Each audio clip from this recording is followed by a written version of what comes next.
अनंत कोटि ब्रह्मांड नायक सर्वेश्वर पूर्ण परात्पर ब्रह्म असंख्य कल्याण गुण मंडलय भक्तवांक्षा कल्पतरु शरणागत वत्सल भक्त वत्सल दीन बंधु दयासिंधु भगवान श्री राधा माधव की असीम कृपा करने से महापुरुषों की भावमयी उपस्थिति में एवं आप सभी श्रद्धालु भक्त वैष्णव की मंगल सन्निधि में मानव जीवन का सर्वोत्कृष्ट फल भगवत गुणानुवाद हम सभी भगवान श्री राधा कृष्ण के दिव्य मधुर लीलाओं के माध्यम से प्राप्त करने जा रहे हैं। सर्वप्रथम आप सभी भक्तजनों के श्री चरणों में भगवत भाव से सादर वंदन सादर नमन। आप सभी को यथायोग्य जय श्री राम, जय जय श्री राधे, हरे श्री राम, जय श्री वंशी विभूषितकरान्नवनीरदाभात् पीताम्बरादरुणगम्बफलाधरोष्ठात् पूर्णेन्दुसुन्दरमुखादरविन्दनेत्रात् कृष्णात् परं किमपि तत्त्वमहं न जाने। कृष्णात् परं किमपि तत्त्वमहं न जाने।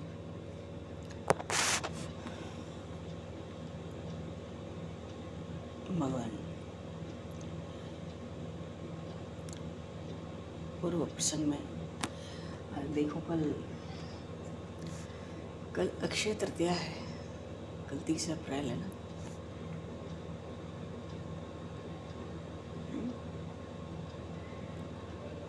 कब क्या तारीख है? आज 28 है, कल 29 है, परसों 30 है। 30 को अक्षय तृतीया है और अक्षय तृतीया ऐसा शुभ दिन है कि कोई भी मांगलिक कार्य करना हो तो मुहूर्त देखने की आवश्यकता नहीं होती है। जैसे कार्तिक मास का शुक्ल पक्ष प्रतिपदा आवे या विजयादशमी आए या जो नवरात्रि का प्रथम दिन होता है तो अबूझ मुहूर्त कहते हैं इसको। ये अबूझ मुहूर्त की श्रेणी में है। वर्ष में 3.5 दिन ऐसे होते हैं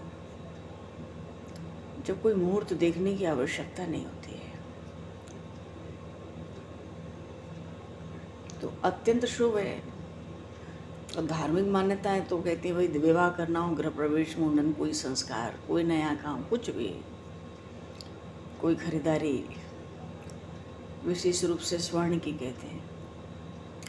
वस्तुतः युग परिवर्तन का दिन है अक्षय तृतीया।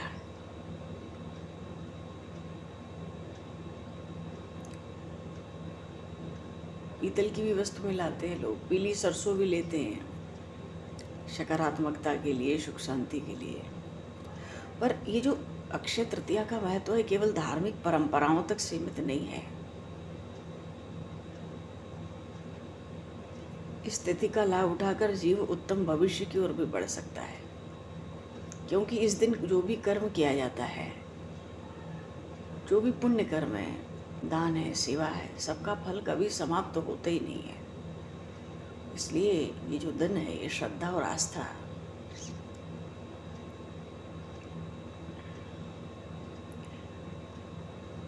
मुहूर्त तो 6 बजे के पहले ही शुरू हो जाता है, 12 बजे तक होगा जहाँ तक पूजन का विशेष रूप से।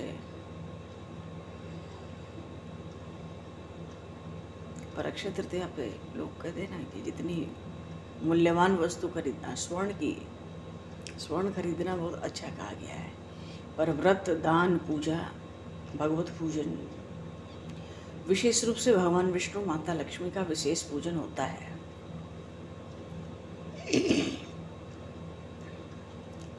कोई कुछ विशेष खरीदारी ना करे तो मिट्टी, गर्मी चलती ही होती है। वैशाख का महीना, एक मिट्टी का कलश घड़ा तो लेकर आ ही सकता है। दीपदान भी होता है। अक्षय तृतीया पर शाम के समय घी का दीपक जलाया जाता है और अक्षय तृतीया का आरंभ तो कल शाम से ही है, 5 बजे के बाद से ही, और 30 को दोपहर तक ही है। मुहूर्त 12 बजे तक होगा, उसके आसपास, जो कुछ विशेष करना हो किसी को भी। तो अक्षय नाम ही है, समस्त कर्म को अक्षय करने वाला है। बड़ा पवित्र, अत्यंत पवित्र तिथि है, बड़ी शुभ तिथि है और बड़ी कल्याणकारी तिथि कही गई है जीव मात्र के लिए। चलो, ये तो अक्षय तृतीया स्मरण हो जाती, ठीक है। अच्छा, अब कथा प्रसंग में, हाँ, पूर्व प्रसंग में, अब उद्धव जी महाराज को आज्ञा हुई राधा रानी की कि उनको मथुरा गमन करना चाहिए। भाई, जिसका संदेश लेकर आए उसको सुनाना भी तो होता है, क्या संदेश दिए, क्या खबर है। और चलने के पहले जब उद्धव जी श्रीजी का उस दिन दर्शन करने आए तो श्रीजी ने कहा था, उद्धव, तूने 4 वेद 6 शास्त्र पढ़कर भी कुछ नहीं जाना, तू तो कोरा का कोरा है मानो। मुझे तो चारों ओर ही श्री कृष्ण दिखाई देते हैं, मुझे सारा ब्रज कृष्ण रूप दिखाई देता है।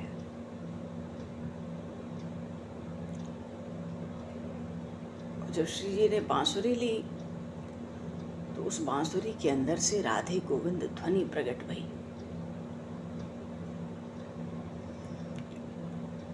और गोपियों का नृत्य आरंभ हो गया। और फिर तो उद्धव जी को दिव्य लीला के दर्शन का लाभ प्राप्त हुआ, क्योंकि उस दिव्य नृत्य में एक एक गोपी के साथ एक एक श्री कृष्ण दिखाई दे रहे हैं। गोपियां कहती हैं, अरे उद्धव जी, मेरे कृष्ण तो हमें छोड़कर कहीं गए ही नहीं, मथुरा में तो कोई और कृष्ण होंगे। भक्त और भगवान अंदर से एक ही होते हैं।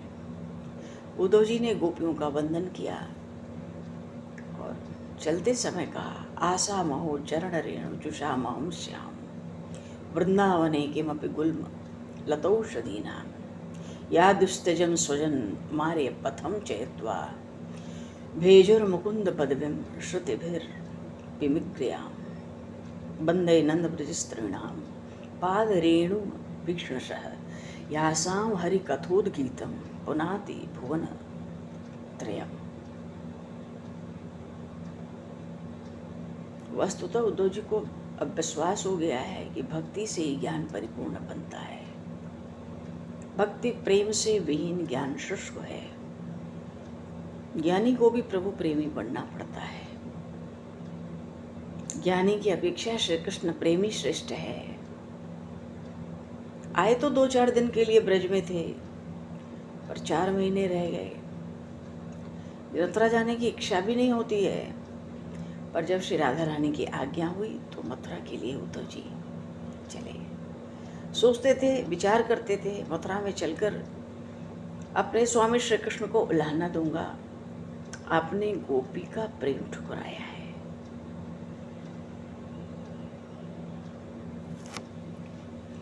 उद्धव जी विचार कर रहे हैं। प्रेम का ऐसा रंग लगा है उद्धव जी को।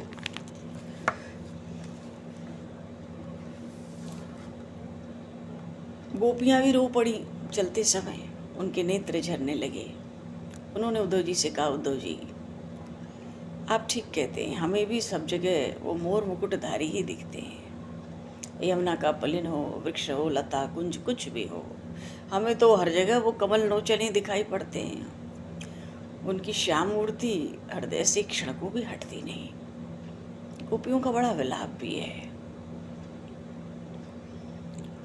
बाह्यगान होने पर जब श्री कृष्ण का स्मरण होता है तो उनको वियोग होता है, उनका विरह उनको व्यथित करता है, और अंतरंगा बनी रहती हैं तो श्री कृष्ण के साथ ही रहती हैं। उद्धव जी में जो थोड़ा सा तत्व ज्ञान की प्राप्ति का गर्व था, वो गर्व ब्रज के इस अलौकिक प्रेम को देख कर गल गया और कहने लगे, उद्धव जी, आशा महो चरण रेणु जुषा महम त्याम वृंदावने किमपि गुल्म लतौषधि नाम। मैं तो इन गोप कन्याओं के चरण की रज का वंदन करता हूँ। इनके द्वारा कही गई श्री हरि की कथा श्री कृष्ण चिंतन तीनों लोगों को पवित्र करता है। इस पृथ्वी पर जन्म लेना तो इन गोपांगनाओं का ही सार्थक हुआ, क्योंकि भवसिंधु के भय से भयभीत जो मुनिगण हैं और हम सब भी इसी की तो इच्छा करते हैं कि हमारा जन्म कृतार्थ हो, सार्थक हो। और जो सबकी निखिलात्मा है, संपूर्ण जीवों की, चर अचर जीवों की जो आत्मा है, उन श्री नंदनंदन में इनका वही दृढ़ अनुराग है। श्रुति भेजुर मुकुंद पदविम श्रुति भीर विमिक्रियाम। उद्धव जी कहते हैं, श्रुति जिन भगवान मुकुंद का अब तक अन्वेषण ही करती है, खोज ही कर रही है, उन्हीं को इन लोगों ने अपना स्वजन, अपने घर की सभा शक्ति, सारे आर्य पथ त्याग कर, मानो सब लौकिक मर्यादा का मोह छोड़कर उन भगवान को प्राप्त कर लिया है, जिनको वेद अभी भी खोज ही रहे हैं। इसलिए उद्धव जी कहते हैं, इसलिए मेरी तो एक ही लालसा है, मैं इस वृंदावन में कोई भी लता वृक्ष तृण कुछ भी हो जाऊं, जिससे कि इन ब्रजांगनाओं के चरणों की धूल मुझे मिलती रहे।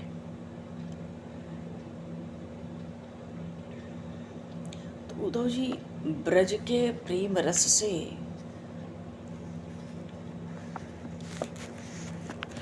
ब्रज के प्रेम रंग में रंग कर लौटे।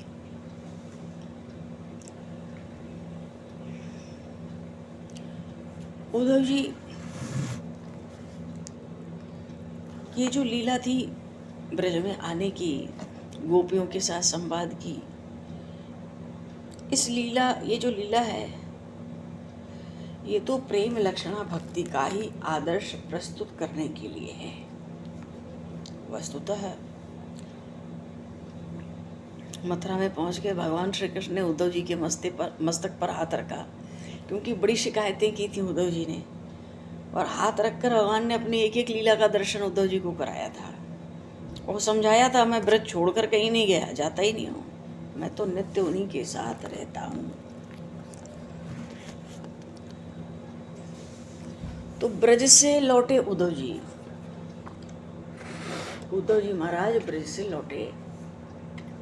पूरे 4 महीने बसंत और ग्रीष्म ऋतु के रहकर, मानो वर्षा ऋतु का आरंभ होना था, उस आरंभ के साथ उद्धव जी लौटे।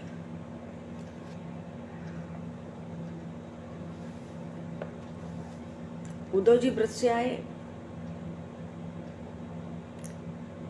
धूल धूसर सर्वांग उनका,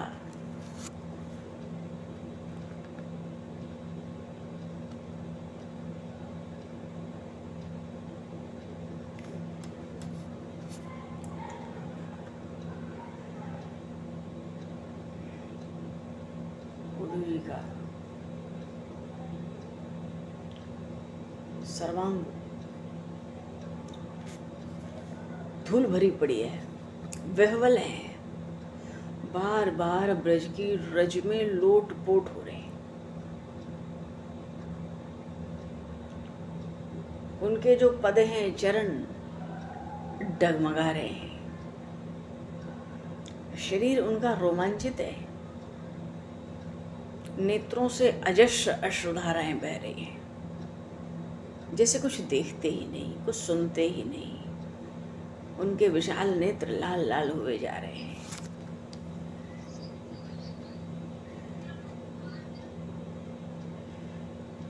विशाल नेत्र उद्धव जी के,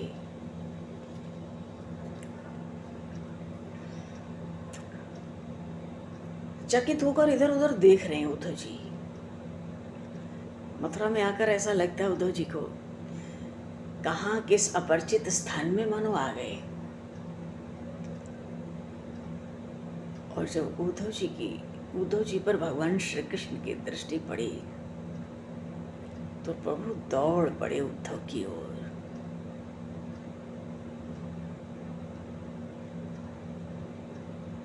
गिर गया पीतांबर, पीतपट जो है प्रभु का, पीतांबर गिर पड़ा। प्रभु ऐसे अधीर होकर दौड़े उद्धव को देखकर। गले में जो बनमाला थी ना, टूट गई उस दौड़ने में। मथुरा में तो भगवान सीधा मुकुट धारण करते हैं, दौड़ने में मुकुट भी तिरछा हो गया।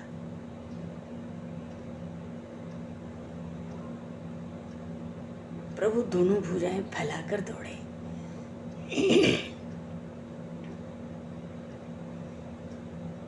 उद्धव को मिलने को।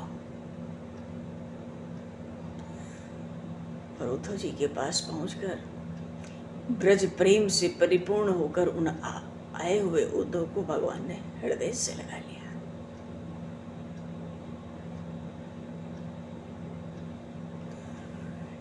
बोले श्री नंदन श्याम सुंदर भगवान की जय। इसी प्रेम का दान दिलाने के लिए तो उद्धव को भेजा था। उद्धव प्रभु के बड़े प्यारे सखा है।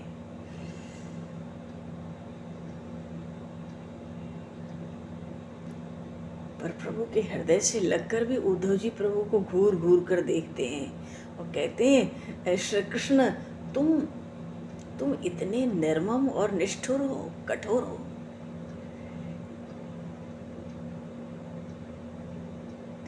प्रभु देखते हैं आज उद्धव कुछ दूसरे हो रहे हैं। उद्धव तो कुछ दूसरे बनाए हैं। और नहीं तो ये उद्धव तो बड़ा विनीत था मेरे सामने। श्री कृष्ण के नित्य सहचर सेवक हैं। अपने को दास कहने वाले उद्धव आज ऐसे बोल रहे हैं, तुम इतने निष्ठुर हो, कठोर हो। कृष्ण यदि मैं ब्रज नहीं जाता ना तो तुमको कभी पहचान नहीं पाता। आज उद्धव जी अपने स्वामी को तुम कह के बात कर रहे हैं। भगवान श्री कृष्ण का शरीर, उनका रोम रोम पुलकित हो रहा है। प्रभु के विशाल नेत्र कमल भर आए, एकटक उद्धव को देख रहे हैं। और उद्धव अपने लाल लाल नेत्रों से प्रभु को घूरते जा रहे हैं। वो घूर ही नहीं रहे, उनकी भौं भी बड़ी विचित्र दिख रही हैं, मानो बड़ी कठोर होकर उन श्री कृष्ण की भर्त्सना कर रही हों।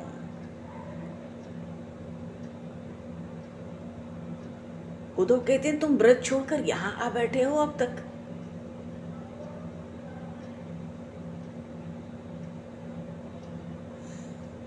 हे कृष्ण, तुम ब्रज को छोड़कर, ब्रज की उन गोपांगनाओं के पावन जो प्रेम है, वो प्रेम की तो मूर्ति है, उनको छोड़कर तुम एक दिन भी यहां कैसे आ सके?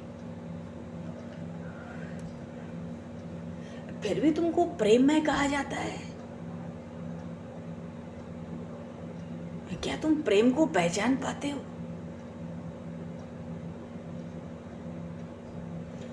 बात यह है कि उद्धव आज अपने को ही भूल गए। आज तो उद्धव जी ब्रज के बन चुके हैं। लगता है ब्रजवासियों के प्रतिनिधि बनकर आए हैं। और उन ब्रजवासियों ने उद्धव को अधिकार दे दिया कि श्री कृष्ण की जी भर के भर्त्सना करें। उद्धव जी ने फिर कहा, थोड़ा होश आते, तुम यहाँ क्या करने आए हो? यहाँ तुम्हारा क्या काम है? तुम क्यों मथुरा में हो? तुम किसके लिए यहाँ हो? अरे कंस मर गया, यदुवंशियों का संकट मिट गया,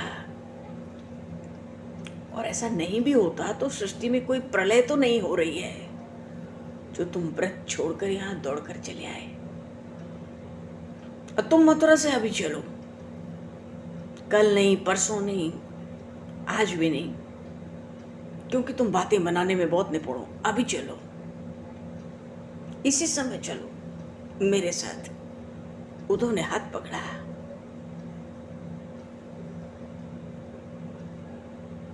हाथ पकड़ते उद्धव जी कहते हैं प्रभु से, विश्वास करो, तुम्हारे यहाँ से चले जाने पर भी यहाँ कोई मरेगा नहीं तुम्हारे वियोग में। मथुरा के लोगों में इतना प्रेम नहीं है।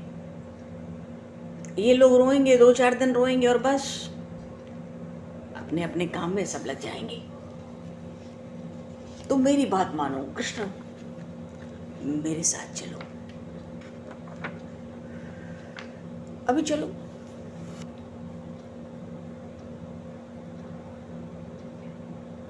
अच्छा,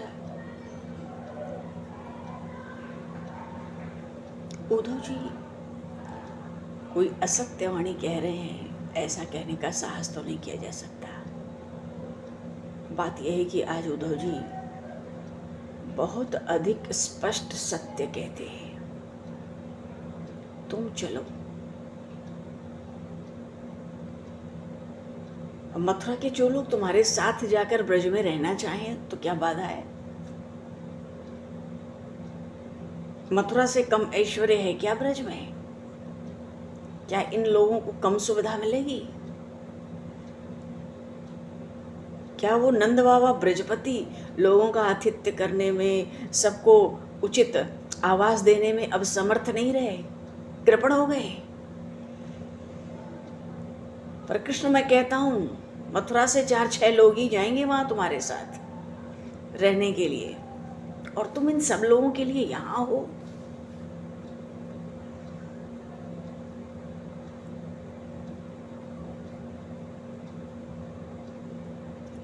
उद्धव भगवान वासुदेव का हाथ पकड़े पकड़े रोने लगे।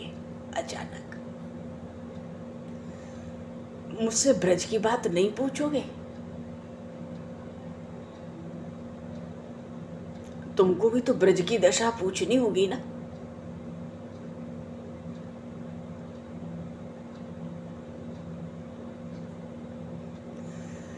मैं उद्धव तुम्हारे सामने तड़पकर क्षणभर में मर भी जाऊं तो भी शायद ही ब्रज के वियोग का कोई अंश मैं तुमको समझा पाऊं।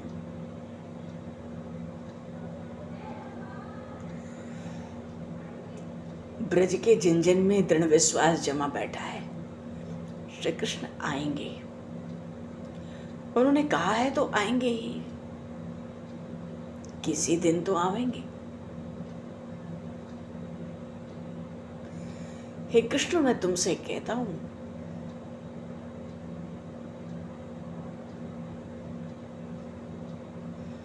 वे जीवित ही केवल इसलिए है कि कभी श्री कृष्ण आवेंगे और देखेंगे कि हम उनके वियोग में कहीं मर तो नहीं गए, और अगर हम मर जाएंगे तो उनके कमल के समान विशाल नेत्रों में अश्रु बहेंगे। वो श्री कृष्ण ब्रज में दुखी होंगे, उदास और निराश हो जाएंगे।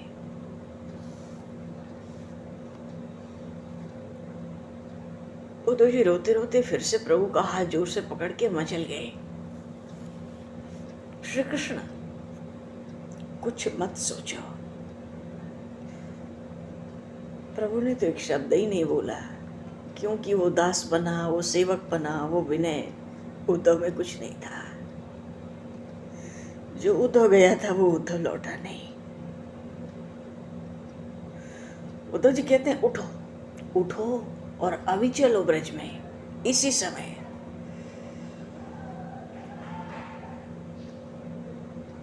प्रभु कुछ कहते नहीं है। उद्धव कहते हैं, देखो, तुम्हारे यहाँ जाने से त्रिभुवन में प्रलय होती हो तो हो जाने दो, पर तुम चलो।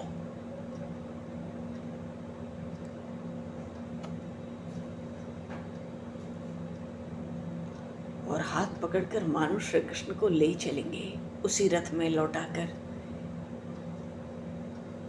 भगवान श्री कृष्ण बड़ी गंभीर वाणी में बोले, ऐसी गंभीर वाणी मानो मेघ की गर्जना हो। प्रभु ने कहा, उद्धव मेरे भाई, कहाँ चलूं मैं, किनके पास चलूं? ब्रज की वो गोपांगनाएं, ब्रज के वो गोप कुमार मेरे सखा, वहां के जो ब्रजजन हैं, क्या वो मुझसे दूर हैं कि मैं उनके पास चलूं?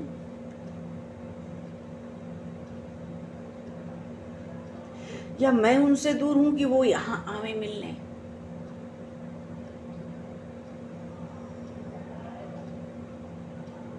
उद्धव, तुमने किसी गोप बाला को या किसी गोप कुमार को हमारे सखा के श्रीअंग को ध्यान से देखा होता तो उनके रोम रोम में श्री कृष्ण दिखता तुम्हें।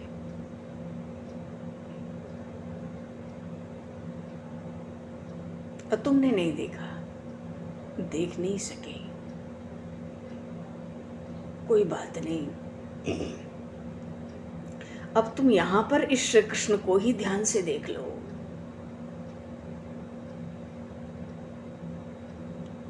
कुछ क्षण देखते रहे उद्धव भगवान श्री कृष्ण के उस विग्रह को। ओह मेरे स्वामी, मेरे स्वामी, मेरे स्वामी पुकारने लगे उद्धव, और झट भगवान के चरणों से लिपट गए। क्यों? प्रभु के रोम रोम में गोपबालाएं थी, प्रभु के रोम रोम में गोप कुमार थे, रोम रोम में ब्रजवासी थे। आज उद्धव दर्शन करते हैं, अरे ये श्री कृष्ण तो ब्रजमय है। और आज उद्धव देख पाते हैं कि यही तो श्री कृष्ण का वास्तविक स्वरूप है।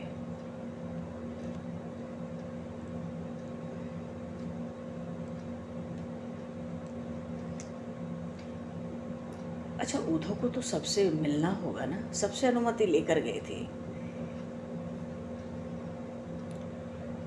वो भी तो एक औपचारिकता पूरी करनी होती है। नहीं तो न जाने अब कितनी रातें मिलें कि दिन रात श्री कृष्ण को जब भी एकांत और अवसर हो उन ब्रज प्रेमियों की याद दिलाता रहूं। भगवान के श्रीअंग में, संपूर्ण श्रीअंग में, रोम रोम में ब्रजजनों का दर्शन करके उद्धव जी को अपने स्वामी की याद आई। फिर से उद्धव जी बड़े विनयी हो गए, अपने दास्य भाव से परिपूर्ण हो गए।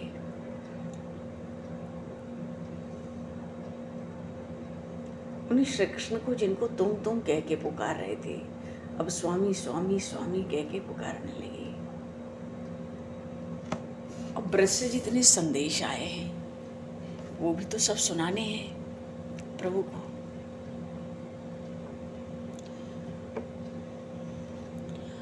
और ब्रज से बड़े उपहार भी तो आए हैं उद्धव के साथ। महाराज उग्रसेन से लेकर सेवकों तक सबके लिए उपहार है। इन सब उपहारों को वो भगवान श्री कृष्ण ही अपने हाथों से बांटेंगे।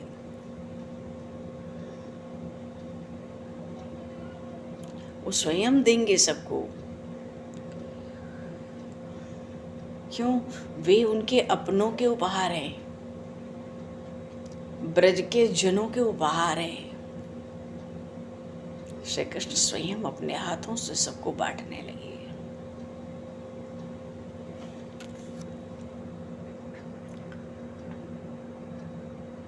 और सबको संदेश सुनाकर सबके उपहार बढ़ गए।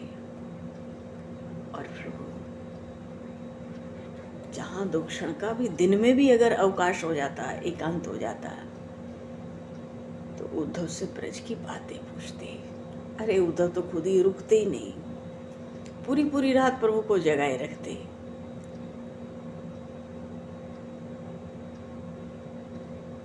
ब्रज प्रेमियों का हाल समाचार सुनाया करते। ये सब तो ठीक है, पर मथुरा में कुब्जा की तो प्रतीक्षा पूरी हुई। कुब्जा तो रानी हो गई जी, पर उधर अक्रूर जी के मन में बड़ी ग्लानि है। क्यों? मैं कंस का दूध बन के गया ना। अगर दूध बनना स्वीकार न करता तो कंस मार देता, क्या हो जाता। मेरे भीतर अपने शरीर का, अपने घर का, परिवार का, प्रतिष्ठा का प्रबल मोह है, तभी तो कंस का दूत बनकर गया। जब मेरे भीतर इतना प्रबल मोह है घर परिवार शरीर का, वैभव प्रतिष्ठा का, तो भगवान वासुदेव मेरे घर कैसे आ सकते हैं? क्योंकि अक्रूर जी ने सुना भी तो था कि जिस दिन आए थे वो धनुर्भंग के पहले ही उस सुदामा माली के घर बिना बुलाए चले गए सखाओं के साथ। वो माला बनाने वाला धन्य हो गया, महाभाग हो गया।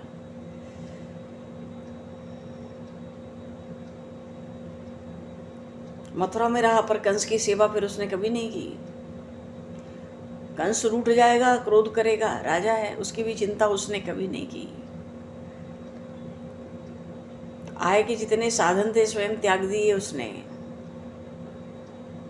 तो ऐसे भगवान वासुदेव से अधिक प्रेम को पहचानने वाला कौन है? उस माली सुदामा के घर स्वयं गए तो क्या आश्चर्य है, उनके सेवक का ही तो घर था। अक्रूर जी ने यह भी सुना, गुरु गृह से लौटे महर्षि शांतिपनि के आश्रम से तो सैरेंद्री के घर भी गए। अब तो प्रायः वहां निवास बना रखा है उन्होंने। दिन भर का राजकाज समाप्त करके सायंकाल होते ही प्रायः पहुंच जाते हैं उस सैरेंद्री कुब्जा के यहाँ।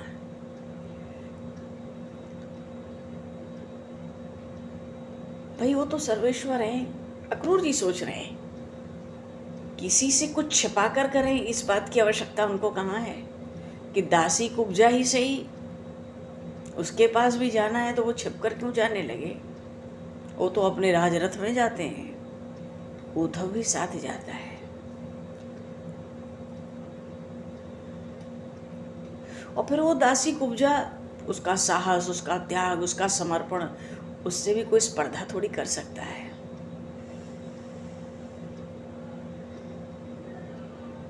कंस जीवित था, मथुरा का सर्वतंत्र स्वतंत्र अधिपति था। उसके लिए जाने वाला जो अंगराग था कुब्जा ने उन कृष्ण बलराम को दिया। वहीं से घर भी लौट गई। वो तो ध्यान ही नहीं दी कि कंस प्रतीक्षा कर रहा होगा अंगराग के लिए। नाराज होगा तो कुछ अनिष्ट भी कर सकता है, राजा तो है। इतनी निर्भयता, इतना साहस कहां से आ गया उसमें? और फिर इतनी निर्भयता, इतनी साहस, ऐसे में श्री कृष्ण उस सैरेंद्री कुब्जा का जो समर्पण है उसका सम्मान न करें तो उनको भक्तवत्सल कौन मानेगा?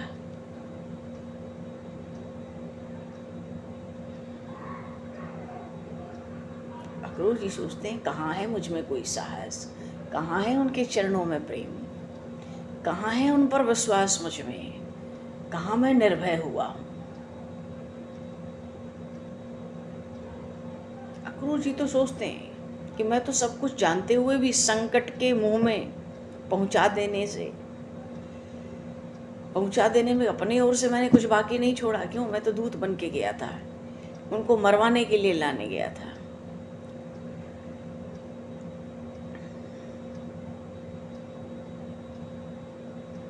पर फिर भी सोचते हैं कंस की नीयत उनको बता दी, यही बड़ी कृपा है। मैं वहां कुछ झूठ नहीं बोला, यही बड़ी महानता है।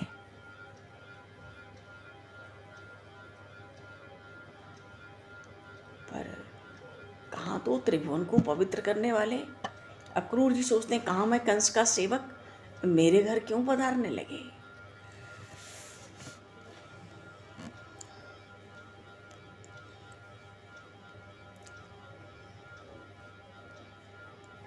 चलो जी, अब उद्धव जी तो आ गए, अक्रूर जी को प्रभु के आने की प्रतीक्षा करने देते।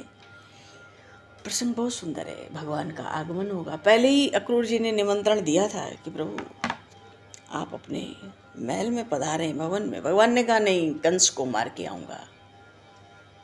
काका जी आऊँगा, आपके घर आऊँगा, पर कंस को मार के। अब तो बरसों बीत गए, अक्रूर जी की प्रतीक्षा समाप्त नहीं हुई, बढ़ती चली गई। अब अक्रूर जी थोड़ी और प्रतीक्षा करें। बोलिए श्री नंद नंदन श्याम सुंदर भगवान की जय। श्यावर रामचंद्र भगवान की जय। श्री गौरी शंकर भगवान की जय। सब संतन की जय, सब भक्तन की जय, सब गुरुदेव भगवान की जय। भगवान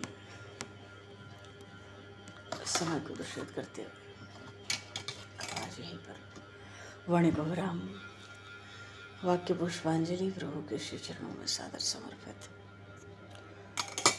आप सभी को भी यथा योग्य जय श्री राम, जय जय श्री राम।